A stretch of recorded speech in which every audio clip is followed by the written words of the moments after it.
Hello everyone, welcome to catenation chemistry. आज से हम स्टार्ट करने वाले हैं क्लास 11th आईएससी के लिए यूनिट वाइज स्टडी। सो आज का जो टॉपिक है वो है some basic concepts of chemistry unit 1। इसको हम स्टार्ट करेंगे फिजिकल केमिस्ट्री से स्टार्ट कर रहे हैं, जैसे कि पहले वाली वीडियो में बताया था। इसमें हम आज पढ़ेंगे about different branches of chemistry, और हम केमिस्ट्री को पढ़ते क्यों हैं, इसका reason, and about different types of classification of matter. और हम जा ठीक है। सो मैं आपको इम्पॉर्टेंट पॉइंट्स बताती जाऊंगी एंड आप उसको याद करना। बाकी सब कुछ पढ़ने के लिए नहीं है, मतलब सब कुछ आपको लर्न नहीं करना है, इतना सारा सिलेबस होता है। और जो चीज़ें इंपॉर्टेंट हैं या जो बेसिकली आपके काम आएंगी, I will let you know. So सबसे पहले इंट्रोडक्शन से स्टार्ट करते हैं। मैं रीड करूँगी और फिर मैं आपको बता दूँगी आपको याद क्या करना है और क्या याद रखना है। हम लोग कुछ माइंड मैपिंग करेंगे ताकि हमको थोड़ा थोड़ा लर्न रहे चीज़ें लेट तक भी, अगर हम रिवाइज ना भी करें तो भी कुछ तो याद रहे। So introduction. The food we eat, the medicines we use for the prevention and cure of diseases, the natural and synthetic fibers used for making fabrics, the various types of polymers used in all walks of day to day life, the cosmetics, the essence, the dye stuffs, all kind of fuels used from kitchen stoves to rockets, all metal, non-metals, and many more things add colors to our life. All these things, whether of necessity or of luxury, are either given by chemistry or related to it in some way or the other. अब देखो, chemistry के बारे में बताया जा रहा है पहले पहले बेसिक पैराग्राफ में। जहाँ तक मैंने रीड किया, आप देख भी सकते हो, यहाँ पे लिखा भी हुआ है इंट्रोडक्शन के नीचे स्टार्ट से। और ये लेटेस्ट एडिशन है क्लास 11th नूतन केमिस्ट्री का, उसी से मैं पढ़ा रही हूँ। ठीक है, आपके पास अपनी बुक है तो आप उससे देख सकते हो, ईजी होगा, स्क्रीन टाइम वेस्ट नहीं होगा। सो जो भी हम फूड खाते हैं, जो हम मेडिसिन्स यूज़ करते हैं, जैसे आप दवाई लेते हो फीवर के टाइम पे पैरासीटामोल, ठीक है, या जो आप कपड़े पहनते हो उनके फैब्रिक्स वगैरह, और जो आप किचन में वेस्ट बिन्स यूज़ करते हो, या आप डिफरेंट टाइप्स ऑफ क्या बोलते हैं, different types of polythenes use करते हो, पेपर बैग्स यूज़ करते हो, और किचन में जो स्टोव्स होते हैं, रॉकेट में जो फ्यूल होता है, या किसी भी कार या किसी भी चीज़ को चलाने के लिए हमें फ्यूल चाहिए होता है, राइट। सो वो सब कुछ केमिस्ट्री के अराउंड ही रिवॉल्व करता है। उसकी स्टडी करने के लिए हमें केमिस्ट्री पढ़ना पड़ता है ताकि हम अपनी डे टू डे लाइफ में ईज़ वो कर सकें, फील। और लग्जरियस आइटम्स के लिए of course chemistry is required, like perfumes, और क्या आते हैं महंगे महंगे वो आते हैं कॉस्मेटिक प्रोडक्ट्स आते हैं, ठीक है। वो सब चीज़ों के लिए you need to study chemistry. अगर आप उन्हें बनाना चाहते हो, यूज़ करने के लिए तो of course you don't need them. Okay, the contribution and the promise of chemistry for the welfare of human beings and for the advancement of society, both in terms of necessities and luxuries, are manifold. Nowadays, the existence of an advanced civilization cannot be thought of without chemistry. Therefore, the study of chemistry is a must for the advancement of society and for making mankind happier, healthier, and wealthier. Okay. So, जो सबसे बड़ी necessity है, जो हम मतलब जो chemicals का सबसे ज़्यादा यूज़ है, वो कहाँ आता है? वो आता है for the formation of your medicines, and secondly perfumeries, और जितने भी कॉस्मेटिक प्रोडक्ट्स होते हैं बेसिकली जो आप सोच पाओगे आराम से। ठीक है, यूज़ तो हर जगह है, बट ये दो दो पॉइंट हैं जो बहुत नेसेसरी हैं ह्यूमन बींग्स के लिए। तो अगर आपकी हेल्थ अच्छी रहे, उसके लिए आपको कभी कभी मेडिसिन्स की भी यूज़ होता है after a particular age, right. So उस सब के लिए यू नीड केमिस्ट्री। अब इसमें पढ़ने जैसा कुछ नहीं है, ये आप कुछ भी मार्क करने की या वापस से पढ़ने की इसको ज़रूरत नहीं है। जस्ट मैंने ये इंट्रोडक्शन इसलिए पढ़ा ताकि आपको एक दिमाग में कुछ पिक्चर बने कि आप कर क्या रहे हो, क्यों पढ़ रहे हो ये टॉपिक, क्यों आप ये बुक पढ़ने जा रहे हो। आप इसको पढ़ रहे हो अभी तो बेसिक नॉलेज लेने के लिए, लेकिन अगर आपको ये बाद में पसंद आता है तो आप फार्मेसी में भी जा सकते हो, और आप कोई अपना खुद का, अगर कभी आप एंटरप्रेन्योरशिप में इंटरेस्टेड हो तो आप अपना खुद का बिजनेस खोल सकते हो, तो आपको एक आइडिया रहेगा कि चीज़ें हो कैसे रही हैं, right. So chemistry deals with the study of materials, their preparations, their properties, their accurate supermicroscopic structures, their mutual interactions and their uses in all possible walks of life. तो ये केमिस्ट्री की डेफिनेशन दी हुई है. Basically अगर simple शब्दों में आपको लिखना है, chemistry is a branch of science which is concerned या which deals with the study of chemicals, their properties and their preparations. ठीक है. और उसके साथ में अगर आप और ऐड करना चाहते हो तो देयर म्यूचुअल इंटरैक्शंस एट्सेट्रा.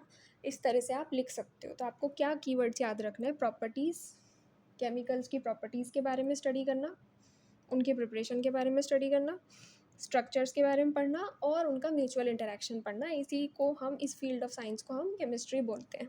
ठीक है. It is concerned with rocks, minerals, metals, non-metals, air, water, plants, animals, and other materials of organic origin, earth atmosphere, interstellar atmosphere, etc. In brief, chemistry deals with everything which is essential for the betterment of human life and for adding colors to it. So जो chemistry है वो rocks की study में भी काम आता है, क्योंकि आपको पता है, आपने एक जोग्राफी में पढ़ा होगा 10th में, कैल्साइट, डोलोमाइट. एक चैप्टर होता है जोग्राफी में जिसमें रॉक्स के बारे में होता है. एक नाइट rock, metamorphous rocks, red soil वगैरह होता है, उसमें Fe2O3 होता है गैस. वो सारे जो केमिकल्स होते हैं जो उसे अलग अलग कलर देते हैं, वो सारी चीज़ें, और उनसे उसकी प्रॉपर्टी बदल जाती है, सॉइल की भी प्रॉपर्टी बदल जाती है. और रॉक्स जो होती हैं उनमें अलग अलग केमिकल्स होते हैं जिससे वो अलग अलग काम में यूज़ होती हैं. वो सब चीज़ों को पढ़ने के लिए you need to have a basic understanding of chemicals, जिससे आप उनको कोरिलेट कर सको उनकी प्रॉपर्टीज़ से, और आपको पता चले कि ये जो रॉक है या ये जो मटेरियल है ये किस चीज़ के लिए यूज़ हो रहा है या किस चीज़ में हम इसको यूज़ कर सकते हैं. राइट. अब हम पढ़ेंगे branches of chemistry. In order to facilitate the study of the subject and for better understanding, chemistry has been divided into several branches. देखो, मेनली जो ब्रांचेज हैं केमिस्ट्री की वो है इनऑर्गेनिक केमिस्ट्री, ऑर्गेनिक केमिस्ट्री और फिजिकल केमिस्ट्री. मैंने introduction में बताया था ऑलरेडी. और एक फोर्थ होता है, वो होता है एनालिटिकल केमिस्ट्री. ठीक है, ये हम रीड कर लेंगे, पहले समझ लो. इनऑर्गेनिक केमिस्ट्री वो ब्रांच है केमिस्ट्री की. अच्छा, सबसे पहले तो ये समझो कि केमिस्ट्री में ना देर आर वास्ट टॉपिक्स जो आपको पढ़ने पड़ेंगे. अब आप इतना नहीं पढ़ सकते ना कि यहाँ पे ये हमें ये एलिमेंट मिल गया, अब इसकी प्रॉपर्टी रट लो. ऐसे तो रटते रटते पागल हो जाओगे, नहीं हो पाएगा. तो हम क्या करते हैं ना, चीज़ों को क्लब कर देते हैं. जो सेम या सिमिलर प्रॉपर्टी वाली चीज़ें होती हैं उनको एक साइड कर देते हैं और उसके थ्रू हम एक कंबाइंड स्टडी करते हैं. ठीक है. इसीलिए हमने बेसिकली 4 ब्रांचेस में डिवाइड कर दिया है केमिस्ट्री को, ताकि हम कंबाइंड स्टडी कर सकें, ताकि हमारे लिए लर्निंग ईजी हो. राइट. सबसे पहले है inorganic chemistry. Inorganic chemistry is the branch of chemistry which deals with all the elements and their compounds except those of organic nature. देखो, जितने भी मेटल्स, नॉन मेटल्स और मेटालॉइड्स होते हैं, यानी कि जैसे कॉपर पाया जाता है, गोल्ड, प्लेटिनम, ये तो हो गए आपके नोबल मेटल्स. इसके अलावा जितनी भी ये नोबल गैसेस होती हैं, हीलियम, नियॉन, आर्गन, क्रिप्टन, ये. और नॉन मेटल्स कौन से होते हैं? Chlorine, fluorine, bromine, iodine. Metals कौन से होते हैं? सोडियम, पोटेशियम, रुबिडियम, सीजियम, ये सब. ठीक है. आयरन, कॉपर, निकल, कोबाल्ट. ये सब चीज़ों की जो स्टडी होती है वो इनऑर्गेनिक केमिस्ट्री में होती है.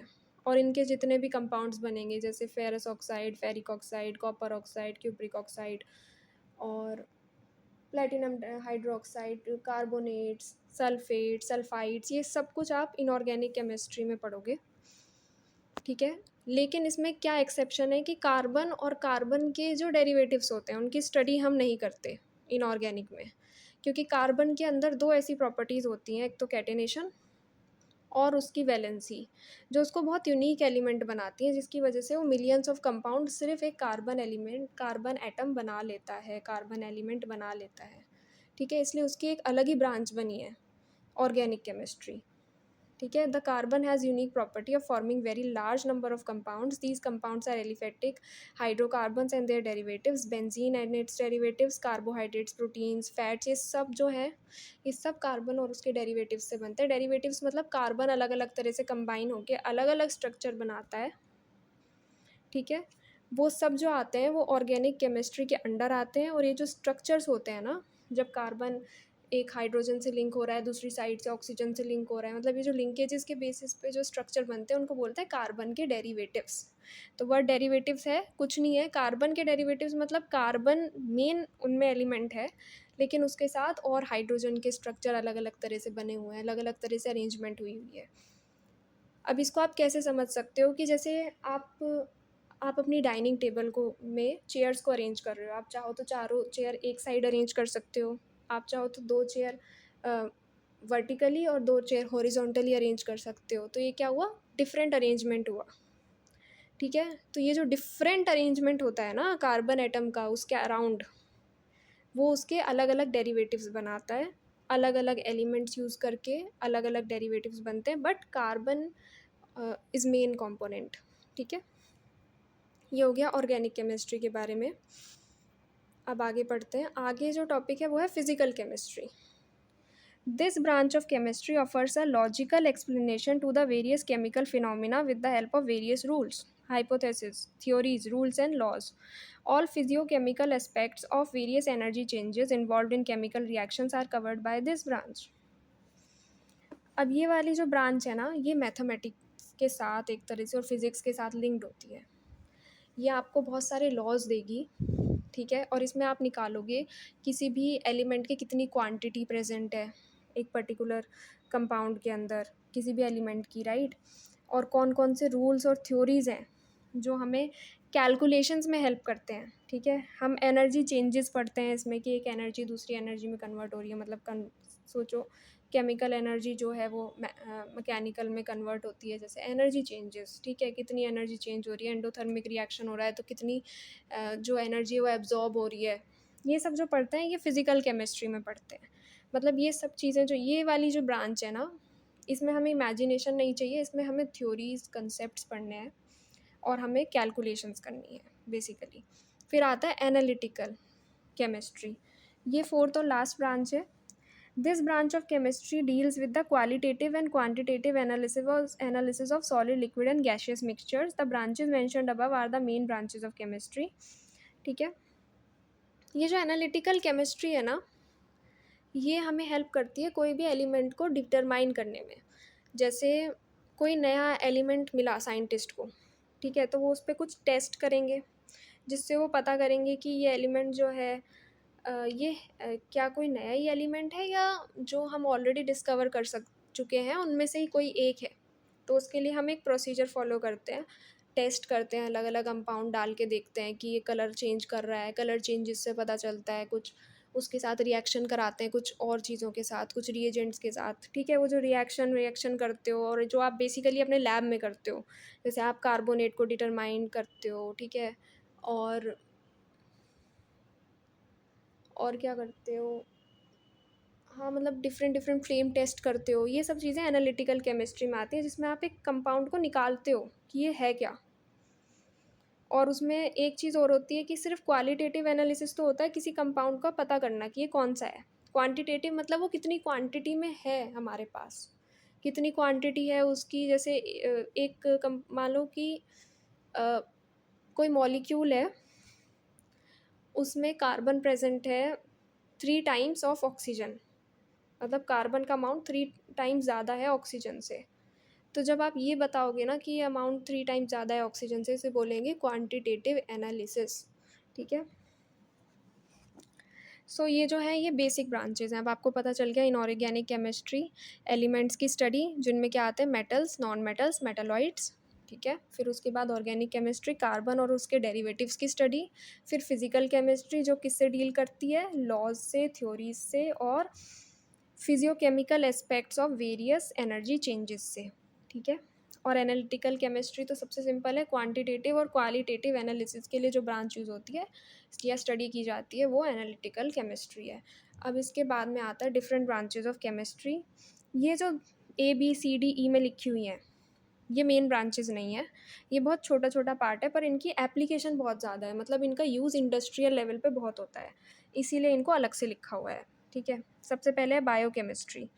ये जो है बायोलॉजिकल सिस्टम्स को पढ़ने में हेल्प करती है, मतलब बायोलॉजिकल सिस्टम्स में हमारी बॉडी के अंदर या अलग अलग ऑर्गेनिजम्स की बॉडी के अंदर केमिकल्स किस तरह से हेल्प करते हैं फूड डाइजेशन में, आउटलेट में, इन सब चीज़ों में वो, और कितने अमाउंट में प्रेजेंट होते हैं वो हम बायोकेमिस्ट्री में पढ़ते हैं। फिर आता है chemical physics. This branch takes into account the study of chemistry of physical system such as plasma. Chemical physics जो है वो बॉडी के फिजिकल सिस्टम्स में हेल्प करता है स्टडी में, जैसे कि प्लाज्मा होता है हमारे ब्लड में, राइट। फिर इंडस्ट्रियल केमिस्ट्री, इंडस्ट्री में क्या एप्लीकेशन होती है, इंडस्ट्री में बहुत बल्क में कोई भी सामान बनाया जाता है, तो the branch takes into account the branch which deals with the industrial aspects of manufacturing. यहाँ पे इंडस्ट्रियल केमिस्ट्री में इंपॉर्टेंट क्या, manufacturing of metals, non metals and compounds, manufacturing, ठीक है। एग्रीकल्चरल केमिस्ट्री में हम पढ़ते हैं पेस्टिसाइड्स और फर्टिलाइजर्स के बारे में, और किस तरह से वो हमारी प्लांट ग्रोथ में और पेस्ट्स को रिमूव करने में हेल्प करते हैं, ठीक है। तो it deals with the chemical aspects of agriculture, example development of seeds, fertilizers, insecticides, pesticides etcetera. फिर आता है pharmaceutical chemistry. This branch is related to drugs used for the prevention and cure of various diseases. ये वाली जो branch है ये drugs से related है। ड्रग्स मतलब वो वाले ड्रग्स नहीं जो स्मगलिंग में यूज़ होते हैं, it is related to medicinal drugs, medicinal things, right, जिसमें हम दवाइयाँ बनाते हैं। जैसे कोविड की वैक्सीन बन रही थी जिस समय कोरोना आया था, तो उस समय फार्मास्यूटिकल इंडस्ट्री का मेन रोल होता है उसमें, ठीक है। डॉक्टर्स तो टेस्टिंग करते हैं, लेकिन फार्मास्यूटिकल इंडस्ट्रीज़ या फार्मास्यूटिकल केमिस्ट जो होते हैं या साइंटिस्ट जो होते हैं वो जो है वो रिसर्च करते हैं, दवाई वो लोग बनाते हैं, ठीक है। अब आ जाओ importance and scope of studying chemistry. Chemistry has penetrated in our life to such an extent that we cannot think of a smooth running life without it. As mentioned earlier, foodstuffs, drugs, dyestuffs, polymers, metals, non-metals, fuels, glass, ceramics, and many more things are the bones of chemistry. Almost all other branches of science lean heavily upon the chemistry for their basic requirements. Chemistry has an excellent coordination with other branches of science and goes along very well with them. Chemistry has been successful in providing a wide range of medicines to fight against all kind of diseases. Many life-saving drugs, cisplatin, Taxol, azidothymine, etc., are playing a vital role in combating against various serious diseases like cancer, AIDS, etc. Polymers are being used for a variety of purposes in all walks of life. The electronics and electrical industries lean heavily upon the chemistry for the basic material used therein. It has provided various types of fuels for various purposes. Chemistry is also conscious about the increasing pollution on this planet. It is trying hard to check pollution and to make environment healthier. अभी क्या है ना, chemistry ने with the help of medicine, chemicals की help से हमने बहुत सारी मेडिसिन बनाई, ठीक है। वो भी तुम लोग पढ़ोगे आगे चल के कि किस तरह से मेडिसिन्स एक्ट करती हैं बॉडी पे, बेसिक। बट अभी तो हम सिर्फ इंट्रोडक्शन ले रहे हैं, तो वो समझ लो कि ये चीज़ें हमें पढ़नी है, अपने दिमाग में रखना, ठीक है। और बहुत सारे ड्रग्स थे, जैसे सिस्प्लास्टिन होता है, AZT आ रहा है, ठीक है। ये सारे ड्रग्स जो हैं बहुत सीरियस डिजीज़ को हील करने में हेल्प करते हैं। और इसके अलावा पॉलीमर्स जो होते हैं, पॉलीमर्स होते हैं जैसे पॉलीथीन होती है ना, पॉलीथीन बैग्स होते हैं, वैसे ही प्लास्टिक के जितने भी मटेरियल्स होते हैं, या ये जितने भी रेयॉन्स होते हैं, या जो तुम्हारे पैन्स होते हैं, ये सब किससे बने होते हैं, पॉलीमर्स से। तो ये जो खाना हम बनाते हैं ये सब नॉन स्टिक पैन होते हैं जैसे, है ना, ये सब पॉलीमर्स होते हैं। इलेक्ट्रिकल अप्लायंसेस बनाने के लिए भी हमें केमिकल चाहिए होते हैं, पता है ना, उसके अंदर भी केमिकल्स होते हैं।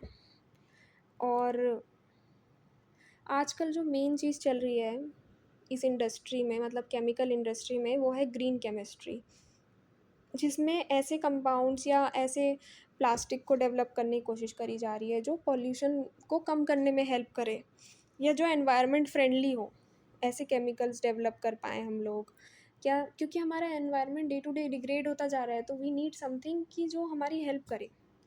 तो आजकल जो बहुत ज़्यादा चल रहा है वो है ग्रीन केमिस्ट्री।